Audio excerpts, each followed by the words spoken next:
Hi hello friends, welcome back to our channel joyful home making சேனலில் கஞ்சி recipe தாங்க பார்க்க போகிறோம். இன்றைக்கி சம்மருக்காக நான் கஞ்சி வத்தல் செய்ய ஆரம்பிச்சிட்டேன். இது என்ன வத்தல் அப்படின்னு பார்த்தீங்கன்னா ஜவ்வரிசி வத்தல் தாங்க. ஜவ்வரிசியை தான் நம்ம வச்சு செய்ய போகிறோம்.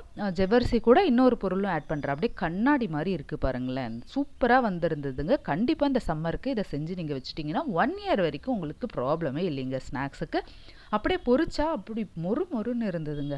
டேஸ்ட்டும் அட்டகாசமாக இருந்தது. கண்டிப்பாக இந்த ரெசிபியை ட்ரை பண்ணி பாருங்கள். ஜவ்வரிசி வச்சுங்க, அரிசியை வச்சு இல்லை. சூப்பரான ஜவ்வரிசி வத்தல் தயார் பண்ணிடலாம். வாங்க பார்த்துடலாம் என்னென்ன தேவைன்னுட்டு. குறிப்புகள் 1000, அதில் சில உங்களுடன் இன்றைக்கி பார்க்க போகிறேன். ஜவ்வரிசி ரவை வத்தல் தாங்க. எப்படி இருந்ததுன்னு கமெண்ட் செக்ஷனில் கமெண்ட் பண்ணுங்கள். வாங்க பார்த்துடலாம். இதுக்கு தேவையானது என்னென்ன அப்படின்னு பார்த்தீங்கன்னா ஜவ்வரிசியும் ரவையும் தாங்க எடுத்திருக்கேன். இதெல்லாம் நம்ம அளந்து எடுத்துக்கலாம். அது என்னென்னு சொல்லிடுறேன். அதுக்கு முன்னாடி வரமிளகா இருக்கு இல்லைங்களா, அதை இந்த மாதிரி நம்ம பொடி பண்ணி வச்சுக்கலாம். உங்ககிட்ட ரெட் சில்லி ஃப்ளக்ஸ் இருந்தாலும் அப்படியே அதையே யூஸ் பண்ணிக்கோங்க. இந்த மாதிரி லைட்டாக நீங்கள் ஃப்ரை பண்ணி வறுக்கும் போது இன்னும் நல்லா பொடியாயிடும். 1 கப் அளவுக்கு ஜவ்வரிசி எடுத்துருக்கேங்க. நம்ம மெஷர்மெண்ட் எப்படி எப்படின்ட்டு நான் சொல்லிடுறேன்.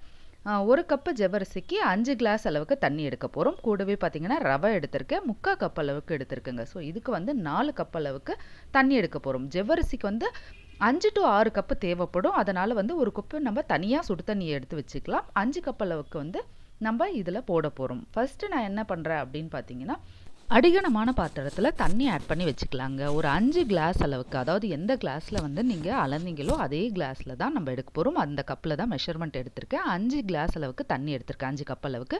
இப்போ ஜவ்வரிசி 1 கப்பை இந்த மாதிரி நல்லா பொடி பண்ணிக்கோங்க.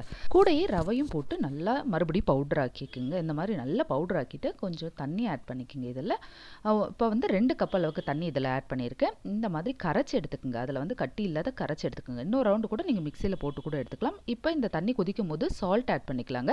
தேவையான அளவு கல்லுப்பு தாங்க ஆட் பண்ணுறேன். நீங்கள் ஆட் பண்ணிக்கோங்க. உங்களுக்கு எவ்வளோ தேவையோ அந்த அளவுக்கு ஆட் பண்ணிக்கோங்க.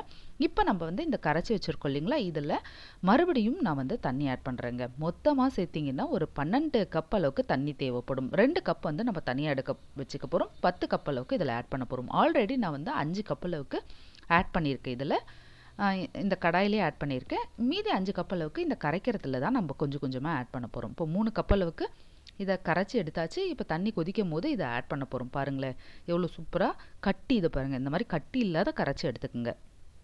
ஒரு ரவுண்டு நீங்கள் மிக்சியில் கூட மறுபடியும் ஒரு சுற்றி நீங்கள் ஆட் பண்ணிக்கலாங்க. இப்போ இதை நம்ம கொதிக்கும் போது இந்த தண்ணியில் தான் ஆட் பண்ண போகிறோம். இது ஜவ்வரிசிக்கு பதிலாக நீங்கள் அரிசியை கூட வச்சு செய்யலாம். அரிசி மாவை வச்சு செய்யலாம், இல்லை பச்சரிசியை ஊற வச்சு கூட நீங்கள் ஆட் பண்ணி செய்யலாம். ஜவ்வரிசி அப்புறம் அரிசியை வச்சு செய்யலாம், ரவையை ஸ்கிப் பண்ணிவிட்டு. இல்லை வெறும் ஜவ்வரிசியை வச்சு கூட செய்யலாங்க. இந்த மாதிரி ஏதாவது இல்லை 3மே சேர்த்து கூட செய்யலாங்க. ஜவ்வரிசி, ரவை, அப்புறம் அரிசி மாவு, இந்த மாதிரி வச்சு கூட செய்யலாம். இப்போ இன்னும் 2 கிளாஸ் தண்ணியை இதில் ஆட் பண்ணி நம்ம இப்போ மிக்ஸ் பண்ண போகிறோம். டோட்டலாக நம்ம 5 கிளாஸ் முன்னே ஆட் பண்ணியிருந்தோம். இப்போ இதில் அரைக்கும் போது 2 கிளாஸ் ஆட் பண்ணோம். இப்போ கரைக்கிறதுக்காக 2 கிளாஸ் ஆட் பண்ணி இந்த மாதிரி நம்ம மிக்ஸ் பண்ணிக்கலாங்க.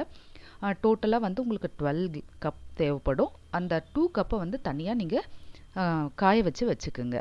இல்லை உங்களுக்கு ஃபஸ்ட் டைம் தான் நீங்கள் செய்கிறீங்க அப்படின்னாலே இன்னும் 2 கிளாஸ் அளவுக்கு கூட சேர்த்து காய வச்சுக்கோங்க. ஏன்னா இது ரொம்ப நேரம் ஆக ஆக நல்லா இறுகிடுங்க, நல்லா கெட்டியாகிடும். அப்போ வத்தல் ஊற்றும் போது கெட்டியாக இருந்தால் நம்மளுக்கு சரியாக வராது, ரொம்ப திக்காக வர ஆரம்பிச்சிடும். அதனால் நீங்கள் எக்ஸ்ட்ரா வச்சுக்கிறது நல்லது தான். உங்களுக்கு தேவைப்பட்டால் இதனோட ஆட் பண்ணி நீங்கள் அப்போ ஊற்றிக்கலாம். இந்த மாதிரி அடிப்பிடிக்கும், கிண்டிக்கிட்டே இருங்க. அப்புறம் அந்த கட்டி சேராத நம்ம கரைச்சி எடுத்துக்கணும். இப்போ இந்த மாதிரி நல்லா கரைச்சி எடுத்துக்கோங்க. நீங்கள் இந்த அடுப்பில்லாத செய்யணும் அப்படின்னா கூட அவல் இருக்கு இல்லைங்களா, அதில் வச்சு கூட வத்தல் செய்யலாங்க. இப்போ கொத்தமல்லி கொஞ்சோண்டு ஆட் பண்ணிக்கலாம், வாசனைக்காக ஆட் பண்ணுறேன்.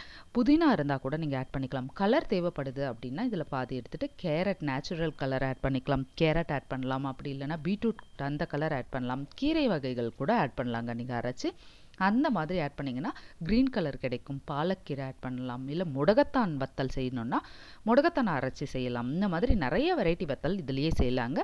பாதி நீங்கள் டிவைட் பண்ணி கூட செய்யலாம். இப்போ ஜீரகம் 2 ஸ்பூன் அளவுக்கு ஆட் பண்ணிக்கிறேன். அந்த ரெட் சில்லி ஃப்ளக்ஸ் ஆட் பண்ணிக்கலாங்க.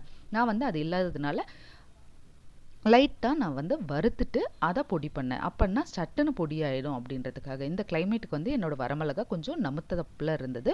அதனால் லைட்டாக ஃப்ரை பண்ணோடனே நல்லா மொறுமொறுன்னு ஆக ஆரம்பிச்சிடுச்சு. பண்ண உடனே இந்த மாதிரி ஆகிடும். ஒரு சிலர் பச்சை மிளகா கூட அரைச்சி ஆட் பண்ணுவாங்க. அந்த மாதிரி கூட உங்களுக்கு தேவைப்பட்டால் ஆட் பண்ணிக்கலாம். ரெட்டுக்கு பதிலாக க்ரீன் கலர் தேவைப்படுது அப்படின்னா அந்த பச்சை மிளகா பிடிக்குதுன்னா அந்த மாதிரி பண்ணிக்கோங்க. இது வந்து பிளாஸ்டிக் கவரில் தாங்க ஊற்றுறேன். நான் வந்து நீங்கள் பிளாஸ்டிக் வந்து திக்கான கவராக எடுத்துக்குங்க. ஒரு சிலர் வந்து ஏன் பிளாஸ்டிக் அப்படின்னுவீங்க. நான் வந்து அரிசி மாவில் செஞ்சேன்னா இந்த மாதிரி காட்டன் துணியில் தாங்க போடுவேன். லாஸ்ட் டைம் நான் அந்த மாதிரி ஜவ்வரிசி இது செய்யும் போது துணியில் போடும்போது என்ன ஆச்சு, ஸ்டிக் ஆகிடுச்சு, துணியோடு நல்லா ஸ்டிக் ஆகிடுச்சு, அடி பிடிச்சிடுச்சு. அதாவது தரையோடு அந்த துணியும் சேர்த்து பிடிச்சிடுச்சு. எனக்கு அது தெரியல எப்படி செய்யணும்னுட்டு நிறைய நான் வந்து பார்த்ததுலேயும் கேட்டதுலேயும் இந்த மாதிரி கவரில் தான் ஜவ்வரிசி தூள் ஊற்றி எடுத்துடலாம் அப்படின்ற மாதிரி சொன்னாங்க. அதுக்காக தான் நான் இந்த டைம் கவரில் ட்ரை பண்ணியிருந்தேன். அது மட்டும் இல்லைங்க, நான் மாடியிலலாம் வைக்கல. இதை என்னோட வீட்லேயே வந்து டைனிங் டேபிள்லேயே தான் கொஞ்சமாக உங்களுக்கு காமிக்கிறதுக்காக தான் செஞ்சுருந்தேன்.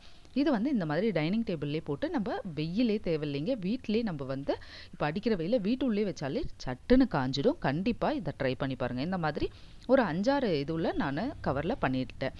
இந்த மாதிரி திக்கான கவராக எடுத்துக்குங்க ஃபஸ்ட்டு. அப்புறம் வந்து அது வந்து யூஸ் பண்ணிவிட்டு போட்டுருங்க. ஃபஸ்ட்டு கவரை தவிர்க்கணும். அது வந்து எனக்கு தெரியல, ஜவ்வரிசி வத்தல் வந்து இந்த மாதிரி துணியில் ஊற்றி போன டைம் இந்த மாதிரி ஆனதுனால நான் கவரில் தான் ட்ரை பண்ணேன். நிறைய வீடியோஸ் பார்க்கும்போதும் அந்த மாதிரி தான் இருந்தது. அதனால் நான் இந்த மாதிரியே ட்ரை பண்ணியிருந்தேன். எடுக்கும் போது பாருங்களேன், இந்த கவர்னோடனே அது அப்படியே அதுவாகவே வர ஆரம்பிச்சிடுச்சுங்க. அடுத்த நாள் பார்த்தீங்கன்னா தனித்தனியாக எடுத்துக்கிட்டு அதுவாகவே வர ஆரம்பிச்சிடுச்சு. இதுவே நான் துணியில் ஊற்றினேன் லாஸ்ட் டைமுங்க, அது ரொம்ப சொதப்பெல்லாம் ஆயிடுச்சு. ஏன்டா இப்படி ஊற்றிட்டேன் அப்படின்ட்டு ரொம்ப வெக்ஸ் ஆகிட்டேங்க. இந்த ஜவ்வரிசி வத்தலை ஏன் ட்ரை பண்ணேன் அப்படின்ற நிலைமைக்கு வந்துட்டேன். என்னாச்சு, துணியில் ஒட்டியிருந்தா கூட பரவாயில்லைங்க, தரையோட துணியும் சேர்த்து ஒட்டி நான் சிசர் வச்சு கிழிக்கிற அளவுக்கு ஆயிடுச்சு. அதனால தான் இந்த டைம் வந்து இந்த மாதிரி கவரில் ட்ரை பண்ண சூப்பராகவே வந்திருந்தது. பாருங்களேன், எடுக்கும் போதே பாருங்கள் அதுவாகவே வர ஆரம்பிச்சிடுச்சு.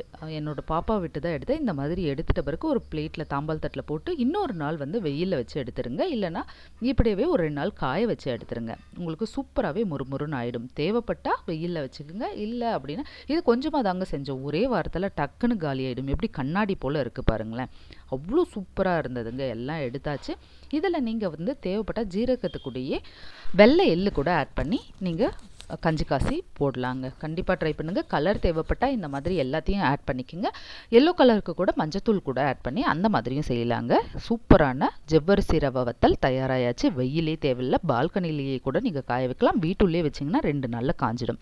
இதை எப்படி இருக்குன்னு பொரிச்சும் பார்த்துடலாம் வாங்களேன். கொஞ்சமாக கடாயில் எண்ணெய் வச்சுக்கலாங்க. எண்ணெய் காஞ்சதும் பொரிச்சு எடுத்துடலாம். இது பார்த்திங்கன்னா ரசம் சாதம், சாம்பார் சாதத்தோட சூப்பராக இருக்கும். ஸ்நாக்ஸே தேவையில்லைங்க, பசங்களுக்கு இதை பொரிச்சு வச்சுட்டாலே போதும், டக்குன்னு எடுத்து சாப்பிட ஆரம்பிச்சுடுவாங்க. ஸ்கூலுக்கும் கொடுத்து விடலாம். சாதத்துக்கெல்லாம் இது சூப்பரான காம்பினேஷனாக இருக்கும். பருப்பு சாதம் வச்சிங்கன்னா கூட இந்த வத்தல் இருந்தாலே போதுங்க. எவ்வளோ ஒயிட்டாகவும் எவ்வளோ முறுவலாகவும் இருக்குது பாருங்களேன். நல்லாவே இருந்தது. டேஸ்ட்டும் கண்டிப்பாக ட்ரை பண்ணுங்கள். ட்ரை பண்ணி பார்த்துட்டு எப்படி இருந்ததுன்னு கமெண்ட் செக்ஷனில் கமெண்ட் பண்ணுங்கள். ஜவ்வரிசி ரவை வத்தல் தயாருங்க. இந்த மாதிரி நிறைய குறிப்புகள் நான் ஆல்ரெடி போட்டிருக்கேங்க. வத்தல் ரெசிபியும் போட்டிருக்கேன். Cleaning tips, kitchen tips, best out of waste அப்படின்ட்டு நிறைய விதமான கிராஃப்ட் வகைகளும் போட்டிருக்கேன். இது எல்லாமே நம்மளோட சேனலில் இருக்குது. அதை நான் வந்து டிஸ்கிரிப்ஷன்லேயும் தரேன். இது இத்தனை குறிப்புகளும் ஏதாவது ஒரு குறிப்பாவது உங்களுக்கு கண்டிப்பாக பயனுள்ளதாக இருக்கும் தான் நம்புகிறேன். தேவைப்பட்டால் நீங்கள் போய் விசிட் பண்ணலாங்க. பார்த்துட்டு எப்படி இருந்ததுன்னு கமெண்ட் செக்ஷனில் கமெண்ட் பண்ணுங்கள். அது மட்டும் இல்லைங்க, இந்த சம்மருக்கு தேவையான நிறைய குறிப்பு வகைகளும் போட்டிருக்கேன். வத்தல் ரெசிபியும் போட்டிருக்கேன். ஸ்மால் பிஸ்னஸ் பண்ணுறவங்க நினைக்கிறவங்களுக்கு சோப் பிஸ்னஸ், அப்புறம் பார்த்திங்கன்னா இன்னும் பொடி பிஸ்னஸ், அந்த மாதிரி எல்லாமும் நான் இதில் சொல்லியிருக்கேன். உங்களுக்கு அந்த மாதிரி தேவைப்பட்டாலும் போய் பாருங்கள். ஆயில் பிஸ்னஸ் அந்த மாதிரி எல்லாமும் இருக்குது. கண்டிப்பாக விசிட் பண்ணி பார்த்துட்டு எப்படி இருந்ததுன்னு சொல்லுங்கள். பிடிச்சிருந்தா ஒரு லைக் பண்ணுங்கள், ஃப்ரெண்ட்ஸ்க்கு ஷேர் பண்ணுங்கள். தேங்க்யூ ஃபார் வாட்சிங் ஃப்ரெண்ட்ஸ்.